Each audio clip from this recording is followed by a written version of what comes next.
이제 구역회 헌신예를 드리는데, 우리 구역회가 우리 교회의 이제 중요한 기본 단위가 되는 것입니다. 구역회가 막강해야 교회가 이제 강해질 수가 있어요. 그래서 우리 각 구역이 굉장히 중요합니다. 지금 우리나라도 말이죠. 옛날에 동사무소가 있었잖아요. 동사무소. 지금은 주민센터라고 그러잖아요. 그래서 또 많이 축소돼서 옛날에 비해서 보면은, 그래서 뭐 동네도 합치고, 그리고 이제 굉장히 간소화됐어요. 주민센터가. 이제 앞으로 이제 우리나라가 추구하는 주민센터는 어떤 시기냐면은 찾아가는 주민센터. 찾아가는 주민센터. 그러니까 이제 이전에는 우리 주민들이 그 주민센터로 찾아갔잖아요. 뭐 필요하면 찾아가서 공무원들한테 뭐 이거 해달라 저거 해달라 그랬잖아요. 이제 공무원들이 하나의 팀이 돼가지고 이렇게 이제 찾아다닌다. 그 동네에 이제 찾아다닌다. 그래서 이제는 좀 더 우리 주민들이 피부로 느낄 수 있도록, 우리가 이렇게 혜택을 받고 있구나, 응? 내가 이렇게 국가의 돌봄을 받고 있구나 하는 것을 피부로 느끼게 하겠다, 이게 이런 것이죠. 그래서 이미 서울에서는 시범 지역이 정해져 가지고 지금 시작하고 있습니다. 시작하고 있고 이제 점점 이제 확산이 돼 갈 거다. 그러면 이제 우리 대전에도 이제 그렇게 될 거예요. 앞으로 그래서 찾아가는 주민센터 아주 적극적인 이제 자세로 하겠다 이 말입니다. 앞으로 우리 국가도 국가가 이렇게 국민들의 세금 걷어다가 국민들한테 혜택 안 주면 국민들이 반란이 일어난다. 이제 반란이. 옛날하고 틀리다. 그러니까 국민들한테 이 복지 서비스를 잘 해줘야 국민들이 불만을 안 터뜨리지. 그래서 이제 찾아가는 주민센터. 그래서 각 지역이 이렇게 활성화가 돼야 국가가 막강해지는 거예요. 그런 걸 잘하는 나라들이 선진국이에요. 서울만 잘 살고, 또 그 서울의 중심부 강만 잘 살고, 강남구만 잘 살고, 다른 지역은 못 살고, 이게 선진국이 될 수가 없어요. 골고루, 모든 지역이 골고루 잘 돼야지, 그게 선진국으로 가는 것이거든요. 그런 것처럼 우리 교회도 마찬가지요. 각 구역이 활성화가 돼야지. 각 구역은 활성화 안 되고 전체적인 교회만 있어가지고는 안 된다. 각 구역이 우리 교회의 기본 단위와도 같다. 그러니까 각 구역별로 열심히 모이시고 구역회를 적극적으로 활동하셔야 된다. 아멘. 막 모이자는데 귀찮아하고, 약속도 없으면서 약속됐다고 그러고, 이러면 안 된다. 구역회는 반드시 적극적으로 참석해야 된다. 이제 지금 우리 남성 구역회를 해야 되는데, 우리 교회 남성들은 업무가 바쁘셔가지고 참 구역회 하기가 힘들어. 그래서 앞으로 좀 기도 제목이고, 앞으로 우리 청소년, 어린이, 그래서 내가 이번 주에는 교회 학교 세미나에 참석을 하려고. 지금 우리 한국교회가 교회 학교가 위기다. 청소년과 어린이들이 자꾸 교회에서 없어지고 있다. 또 우리 교회도 예외가 아니다. 주일학교가 자꾸 준다. 점점 이제 쇠퇴의 기로에 가 있다. 그러면 이제 앞으로 심각하다. 이걸 이대로 그냥 방치하면 안 되겠다. 담임 목사로서 뭔가 이게 우리가 뭔가 이렇게 길을 찾아야지 그대로 이렇게 볼 수는 없다. 그래서 제가 좀 더 적극적인 자세를 가지고 우리 주일학교, 특별히 우리 청소년 이 교회 학교라고 우리가 그러는데 것을 위해서 관심을 가지려고 여러분들도 우리 이 교회 학교에도 관심을 많이 가져야 되겠죠. 어린이들, 청소년들이 교회 안에서 잘 자랄 수 있도록 하는 일에 우리 모든 교우들이 함께 해야 된다. 그리고 이제 내가 보니까 우리 그동안에 우리 교회가 이렇게 오면서 주일학교 교사들을 많이 하셨는데 너무 이제 이 오래를 해가지고 지친 분들이 많아. 지쳐서 내가 볼 때는 지쳐가지고 하기는 하는데 그냥 지쳐서 그냥 주어진 거니까 하기는 하지만은 그냥 좀 그런 모습들이 있어요. 사실 주일학교나 이런 건 교사한테 생명이 있는 거거든요. 근데 내가 볼 때 교사들이 너무 오래 하다 보니까 지친 것도 있고 또 타성에 젖은 것도 있고 막 이래요. 그래서 이건 너무 중요한 일이다 이렇게 생각해요. 요새 제가 이제 우리 청소년 성경 공부 제가 직접 하잖아요. 얘들은 공부할 때는 잘 듣는 것 같이 하다가 수강한다 그러면 막 박수를 치고 이래요. 오늘 사실은 내가 어디 가려고 그랬는데 안 가게 됐거든. 안 가게 됐거든. 그래서 다시 성경 공부를 해야 되지 않겠느냐. 그러나 또 목사님이 한 번 약속했기 때문에 그 약속을 어기면은 이 목사님의 신뢰가 떨어진다. 어차피 약속한 거니까 이제 오늘은 안 한다. 약속을 했기 때문에. 그래서 할 때는 열심히 듣다가 또 안 한다 그러면 좋아하고. 그럼 뭐 다 그럴 것 같아. 비싼 대학 등록금 내고 다니면서도 휴가한다 그러면 좋아가지고 그냥 그 돈이 어떻게 해서 생긴 건지도 모르고 뭐 그럴 수 있고. 그러니까 하여튼 너무너무 중요한 거예요. 이게 교회 학교가. 근데 여러분도 사명감을 가져야 돼. 우리가 사명감 가져야지. 이 교회 안에 있는 애들을 우리가 그냥 밥만 먹이고 그냥 데리고만 있어가지고는 안 된다. 애들이 신앙인으로 성장하게끔 우리가 그렇게 교육을 해야지. 조용히 해봐라. 그래서 우리 모든 교인들이 관심을 갖고 동참해 주셔야 된다. 아멘. 그래서 이 소 단위가 잘 돼야 돼. 구역, 또 주일학교, 청소년 이런 작은 단위들이 잘 돼야 우리 교회 전체가 잘 될 수 있다. 그러니까 우리 구역들도 잘 하셔야 되고, 우리 이제 각 파트별로 또 우리 뭐 국도 마찬가지지. 모든 국도 그런 작은 부분들이 잘 돼야 전체가 잘 될 수 있다. 하여튼 우리 구역회 파이팅 하십시다. 열심히 모이고요.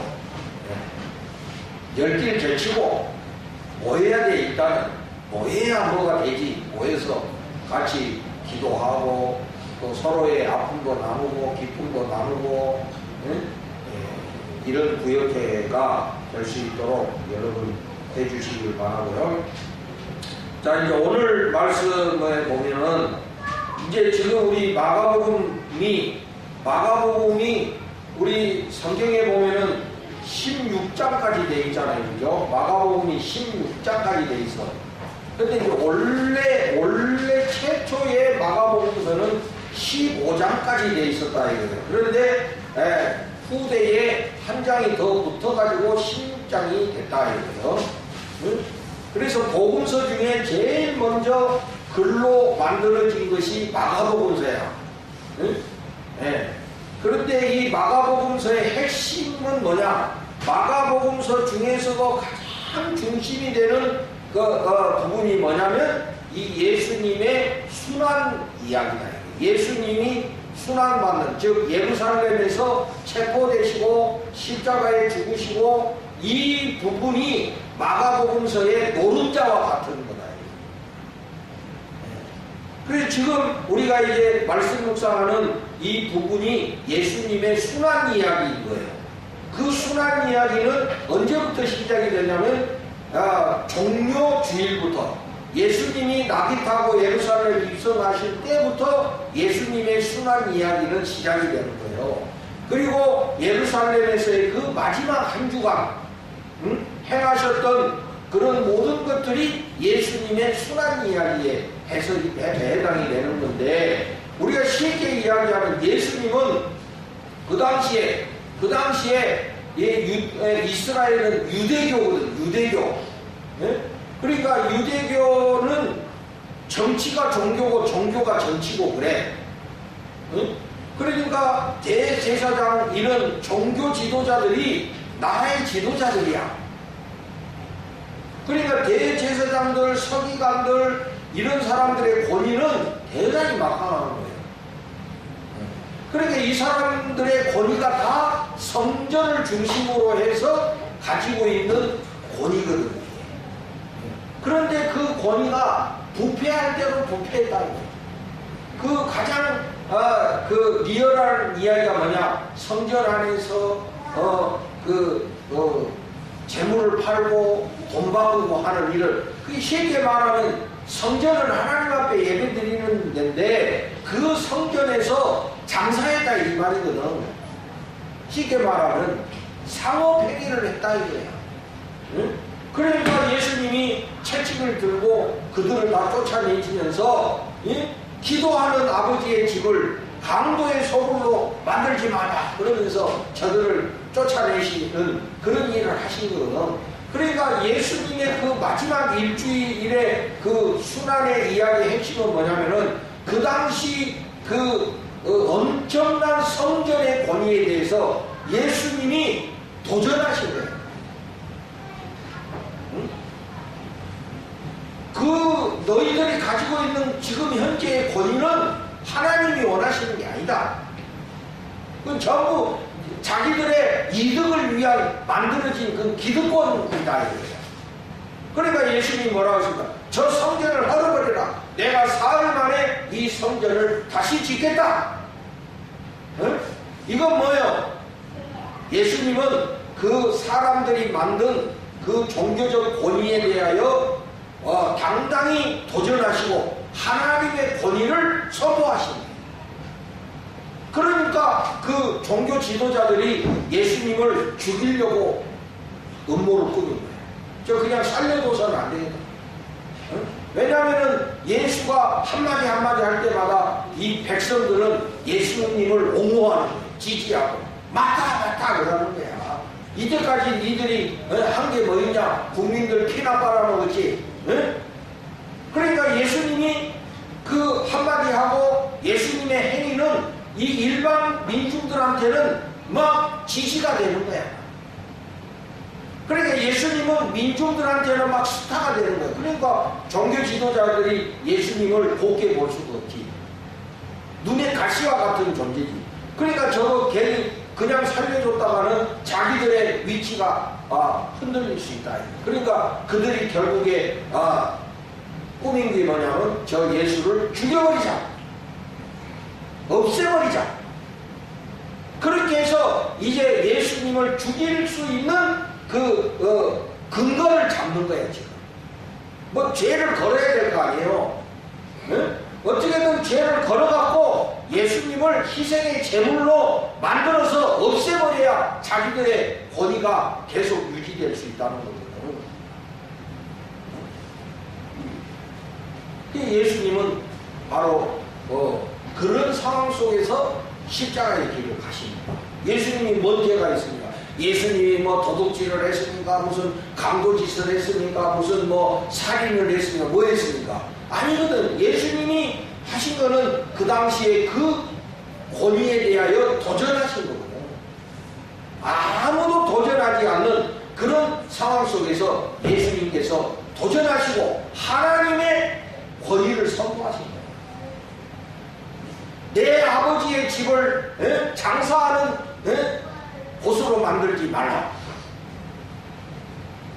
이렇게 하지.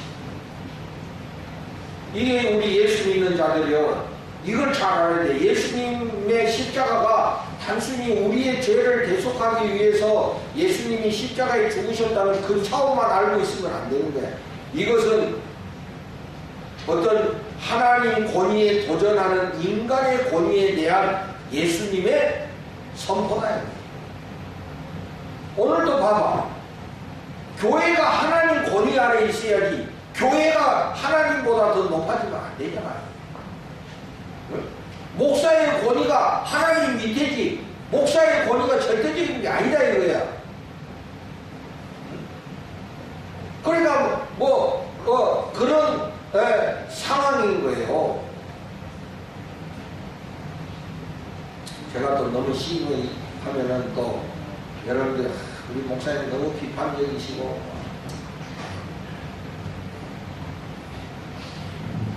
그런 소리 할까 보냐.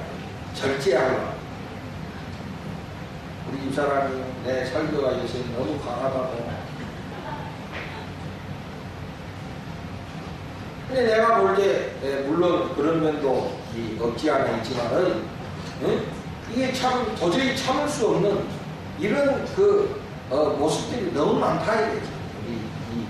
이 인간들 모습 속에 하나님 권위에 대하여 너무 가볍게 생각하는 이런 특히 교회라는 데가 말이야. 하나님을 왕으로 삼는 교회가 너무 이 잘못된 모습이 너무 많다. 근데 아무도 말 안 한다 이거야. 왜? 다 먹고 살라고 아무 말 안 한대. 괜히 싫은 소리 했다가 눈에 가시 돼가지고 자기한테 불이익 당할까봐 아무 소리 안 한다 이거야. 그러니까 계속 그 부패는 유지되는 거야.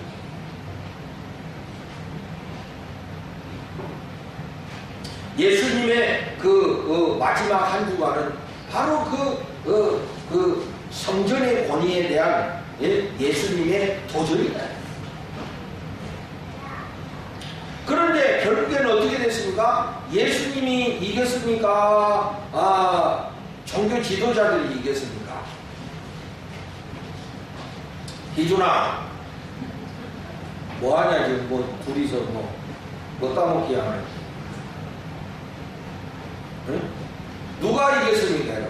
세상적으로 볼 때 예수님이 이겼습니까? 종교 지도자들이 이겼습니까? 응? 왜 꼴보고 버무려. 교회를 몇 년 다녔는데 누가 이겼어? 세상적으로 보면 누가 이겼어? 종교 지도자들이 이겼지. 왜냐하면 예수님은 체포돼서 사형당하신 거니까 종교 지도자들이 이긴 거지. 세상이 그래요 여러분. 오히려 정의로운 사람은 죽고 나쁜 놈들이 더 살아서 기세등등하는 거야 이게. 오늘날 세상도 봐요. 의로운 자는 죽고 불의한 자들은 기세등등하게 살잖아. 얼마 전에 돌아가신 김근태 씨라고 있었잖아요.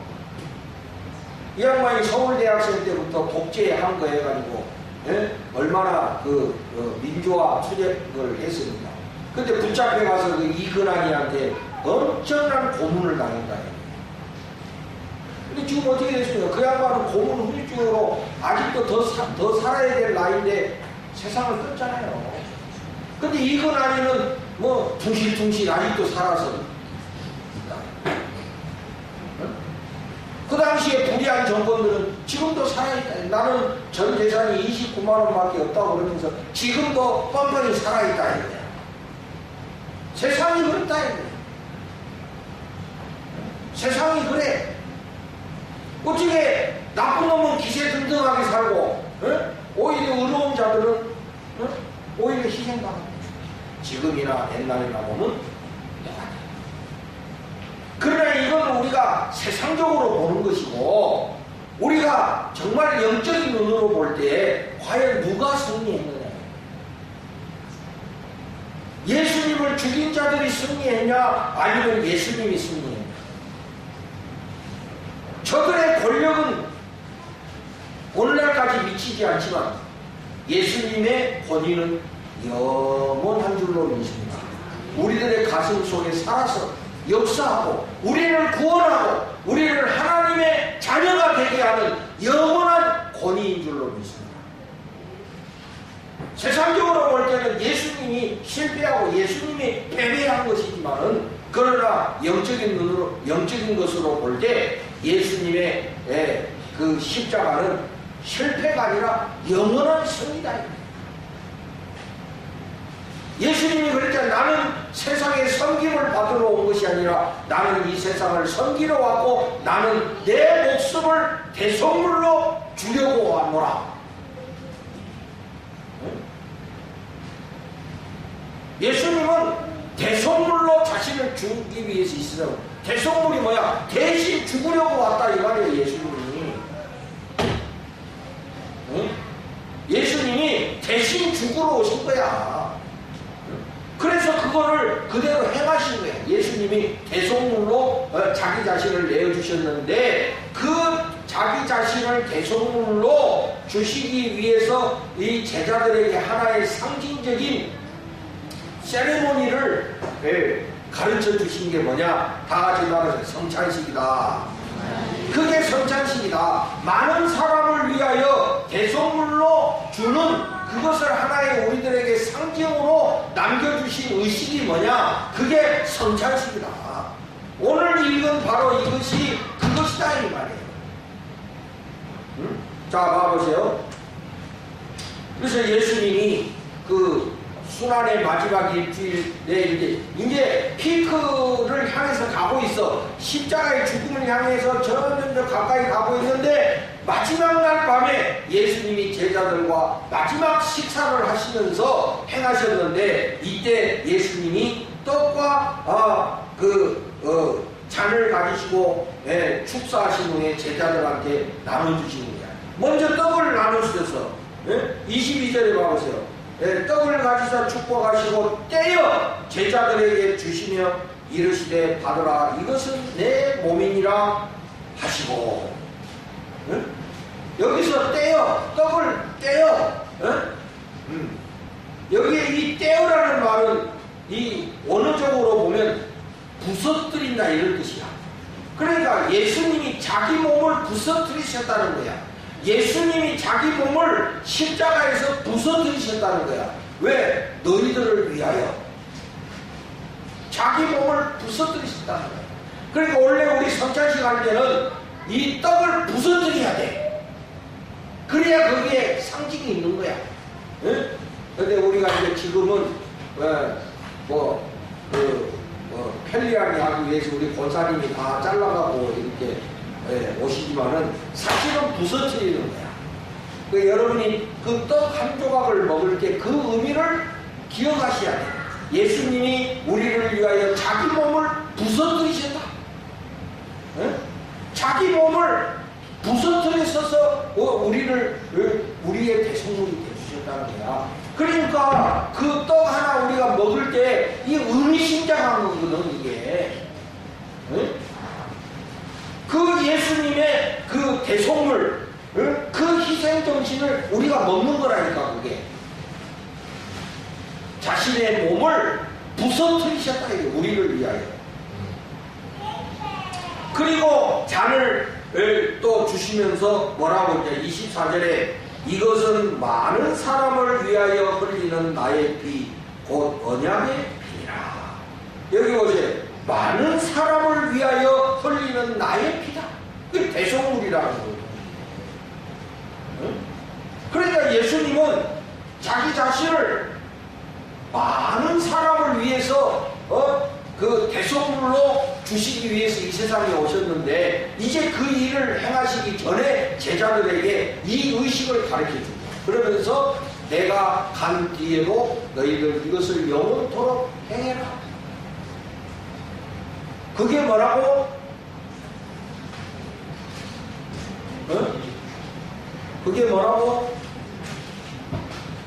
상준아, 그게 뭐라고?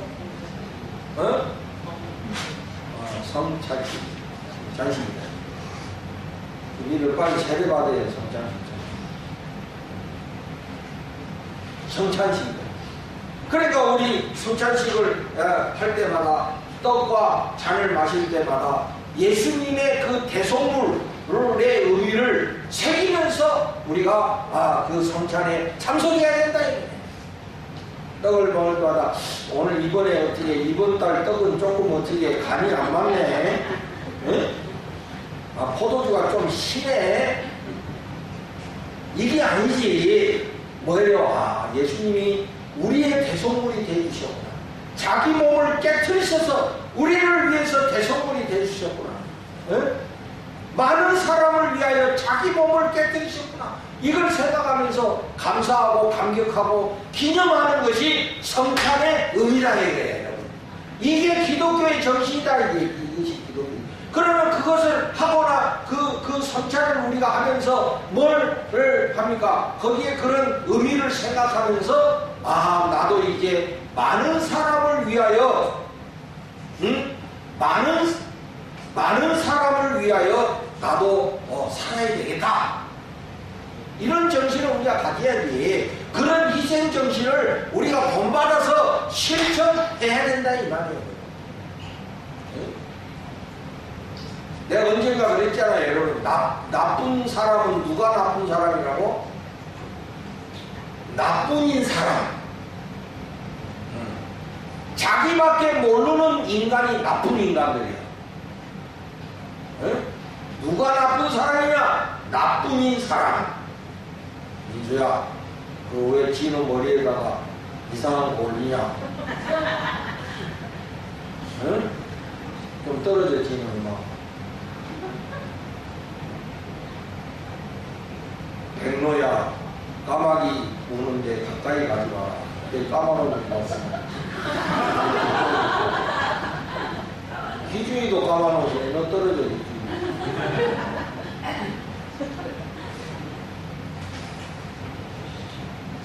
그러니까 우리가 나쁜 사람이 이게 나쁜 인간입니다. 우리 예수 믿는 사람은 나쁜 인간이 아니라 남을 위해서 봉사하고 실천하는 것이 예수 믿는 거야. 어제 이야기했지만 그 김일권 봐봐. 내가 살기 위해서 왜 지 살려고 남을 죽였어? 아무 관계도 없는 사람은. 그것도 무참하게 그렇게 죽이냐 말이야. 이게 완전 극도의 이기주의의 표현 아닙니까 이게. 나밖에 모른다. 이게 나뿐이다. 이게 나뿐이다. 그러니까 집에서도 그렇게 큰 거야. 자기밖에 없는 걸로 큰 거야.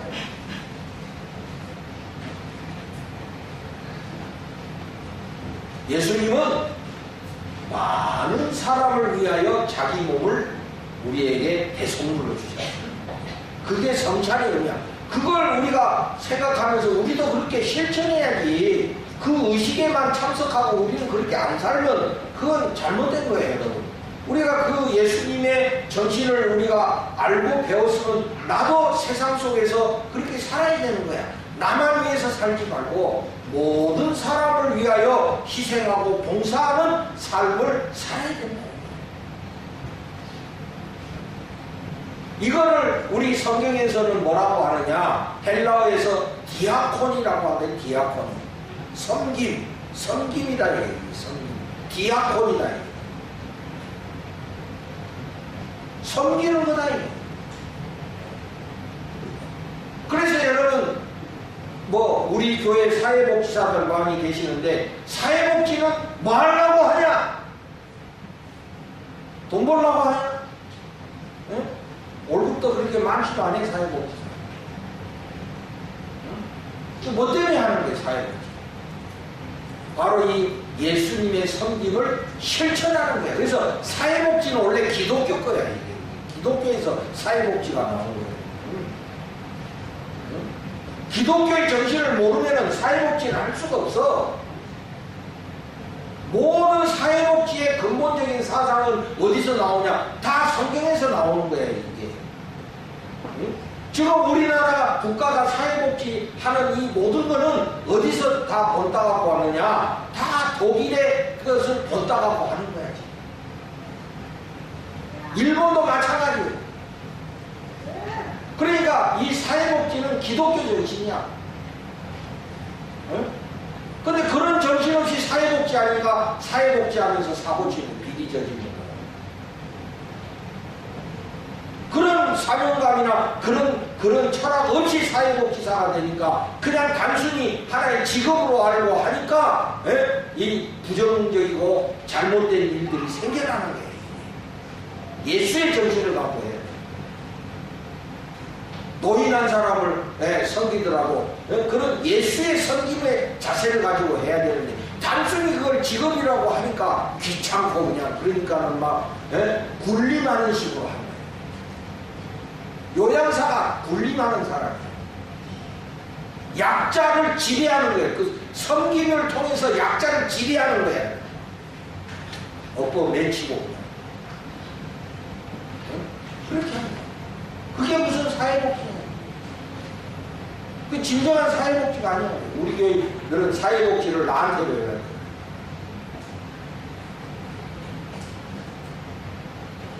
단순히 이게 무슨 정책으로 알고 이것이 단순히 무슨 내 어떤 그 생업으로 알고 하니까 이게 사회복지의 의미가 살아나지 않는 거예요. 그러니까 돈 많이 더 주면 그쪽으로 가고 진정으로 섬기는 것이 아니라 오히려 지배자가 되는 거예요. 그거죠. 지배자. 그래서 우리 사회복지에서 그 혜택의 대상자를 뭐라고 그래? 클라이언트라고 하잖아요. 근데 그건 약자야. 사회복지사가 강자야. 오히려 섬기는 게 아니라 지배를 하는 거야. 그 사람들. 통치를 하려고 해. 내 말 안 들으면 당신들 없어. 국물도 없어. 지금 이렇게 하고 있어. 그게 아니에요. 섬기는 거예요. 섬기는. 우리 센터도 마찬가지. 우리 센터가 존재하는 이유는 아이들 돌보는 것이 핵심이지 우리가 여기서 우리 자리 지키는 게 핵심이 아니잖아. 그게 바로 디아코니, 섬김의 정신. 이걸 실천하신 분이 예수님이다. 그래서 그 많은 사람을 위하여 내 몸을 해드리시고 주셨다. 이게 섬김, 디아코니. 그것을 우리에게 하나의 세레모니로 가르쳐 주신 게 성찬식이다. 그러니까 우리는 그 성찬식을 할 때마다 예수님의 그 섬김의 정신을 우리가 생각하면서 그래 나도 이 세상 살면서 예수님처럼 그런 섬김을 실천하고 살아야지. 가정에서부터 그런 섬김의 자세를 가지고 살아갈 때 하나님 나라를 위한 일꾼이 된다. 세상에 나와서도 그렇게 하셔요. 꼭 사회복지사뿐만 아니야. 모든 직업을 가지고 이왕이면은 그 직업을 통해서 내가 예수님의 정신을 실천한다. 내가 이 직업을 통해서 누군가를 섬긴다. 이런 정신으로 하시라 이 말이에요. 그럴 때 여러분들의 삶의 의미가 있고 가치가 있는 거야. 단순히 돈을 위해서 한다. 응? 이거는 예수하고 관계없는 거야.